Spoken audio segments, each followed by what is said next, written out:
মুভির প্রথমে আমরা দেখি মেলিসা তার রুমে শুয়ে শুয়ে হাতের কাজ করছিল, কিন্তু হঠাৎ তার মা এসে পড়াতে সে অপ্রস্তুত হয়ে যায়। এরপর মেলিসা তার প্রিয় বান্ধবীর সাথে একটি পুল পার্টিতে যায়। পার্টিটি দিয়েছিল তাদের স্কুলের সবচেয়ে জনপ্রিয় ছেলে ড্যানিয়েল। মেলিসা ড্যানিয়েলকে খুব পছন্দ করত, এমনকি তাকে ভালোবাসতও, কিন্তু ড্যানিয়েল তাকে তেমন গুরুত্ব দিত না। মেলিসা যখন সুইমিং পুলের ধারে বসেছিল তখন ড্যানিয়েল তার পা ধরে জলে ফেলে দেয়। এটা দেখে সবাই মেলিসার উপর হাসছিল। তখন ড্যানিয়েল বলে, চলো তোমাকে একটা সুন্দর জায়গা দেখাচ্ছি। মেলিসা ড্যানিয়েলের সাথে যায়। সত্যি এটা খুব সুন্দর একটা জায়গা ছিল।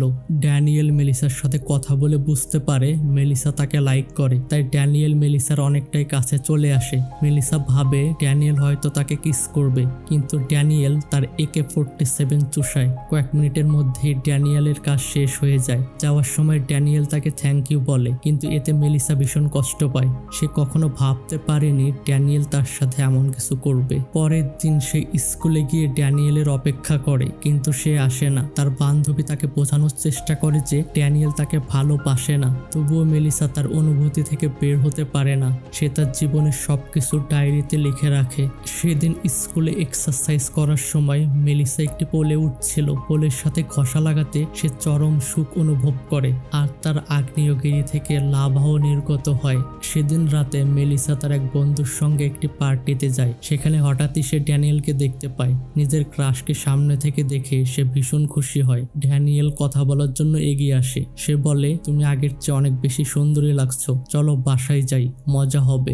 মেলিসা দ্বিধা না করে তার সঙ্গে চলে যায়, কিন্তু ড্যানিয়েলের উদ্দেশ্য ভালো ছিল না। ড্যানিয়েল বলে, তুমি আগে কোনোদিনও করনি? মেলিসা বলে, না। এরপর তারা দুজনে ইন্টিমেট হয়। ড্যানিয়েল যখন মেশিন চালাচ্ছিল তখন মেলিসা তাকে অনেকবার আই লাভ ইউ বলে, কিন্তু কাজ শেষ হওয়ার পর ড্যানিয়েল বলে, আমি তোমাকে ভালোবাসি না, তুমি একটা বোকা মেয়ে। এতে মেলিসা ভেঙে পড়ে। এরপর মেলিসা ঠিক করে সে আর কাউকে তার অনুভূতি নিয়ে খেলতে দেবে না। তার মায়ের সঙ্গে সম্পর্কটাও খুব একটা ভালো নয়, কারণ তার মা তাকে শুধু শাসনই করত।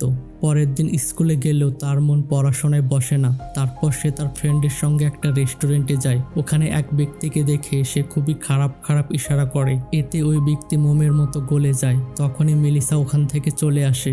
আজ ক্রিসমাস। মেলিসা তার মা আর দাদির সঙ্গে দিনটা বেশ আনন্দে কাটায়। সেই রাতেই প্রথমবার ড্যানিয়েল তাকে ফোন করে, আর মেলিসা আবারও তার কথায় নরম হয়ে যায়। ড্যানিয়েল জানায় সে বাড়িতে একা আছে, মেলিসা চাইলে আসতে পারে। মেলিসা সেখানে যায়। দুজনের মধ্যে ঘনিষ্ঠ মুহূর্ত চলছিল।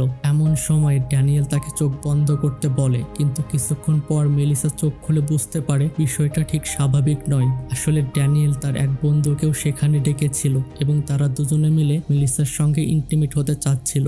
এটা বুঝতে পেরে মেলিসা সেখান থেকে চলে যেতে চায়। তখন ড্যানিয়েল তাকে বলে, তুমি এখনো অনেক ছোট।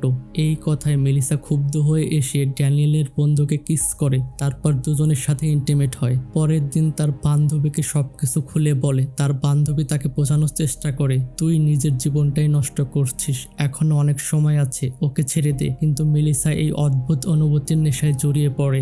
সেদিন তাদের ক্লাসের ম্যাক্স নামের একটি ছেলে মেলিসার সঙ্গে কথা বলতে আসে। আসলে ম্যাক্স তাকে পছন্দ করত, কিন্তু কখনো সাহস করে বলতে পারেনি। মেলিসাও তাকে তেমন একটা গুরুত্ব দিত না। এরপর ড্যানিয়েলের সেই বন্ধু এসে মেলিসার সঙ্গে দেখা করে। তারপর মেলিসাকে একটা গোপন জায়গায় নিয়ে যায়। মেলিসার চোখ বাঁধে। আসলে ড্যানিয়েল তার গ্রুপের সমস্ত বন্ধুদেরকে ডেকে নিয়ে এসেছিল মেলিসার সঙ্গে খারাপ কিছু করার জন্য। মেলিসা নিজেকে বাঁচানোর অনেক চেষ্টা করে, কিন্তু সে পারে না। আর ওখানকার সমস্ত ছেলে মিলে তার সাথে খুবই খারাপ কাজ করে। এই ঘটনার পর মেলিসা সম্পূর্ণভাবে ভেঙে পড়ে। তখনই তার মা তার ডায়েরিটা পড়ে সবকিছু জানতে পারে, কিন্তু রাগ না করে সে মেলিসার প্রতি নিজের দায়িত্বহীন আচরণে অনুতপ্ত হয়। সে নিজের ভুল স্বীকার করে এবং একে অপরকে জড়িয়ে ধরে আবেগে কান্না করতে থাকে। এরপর মেলিসা সিদ্ধান্ত নেয় সে তার জীবন নতুন ভাবে শুরু করবে। পরের দিন স্কুলে গিয়ে ম্যাক্সের সঙ্গে তার বন্ধুত্ব গড়ে ওঠে। সময়ের সঙ্গে সঙ্গে সেও ম্যাক্সকে পছন্দ করতে শুরু করে। পরে ড্যানিয়েল আবার মেলিসার সঙ্গে কথা বলতে আসে, কিন্তু এবার আর মেলিসা তাতে আগ্রহ দেখায় না। সে অতীতকে পেছনে ফেলে দিয়েছে। এইভাবেই গল্পটি শেষ হয়।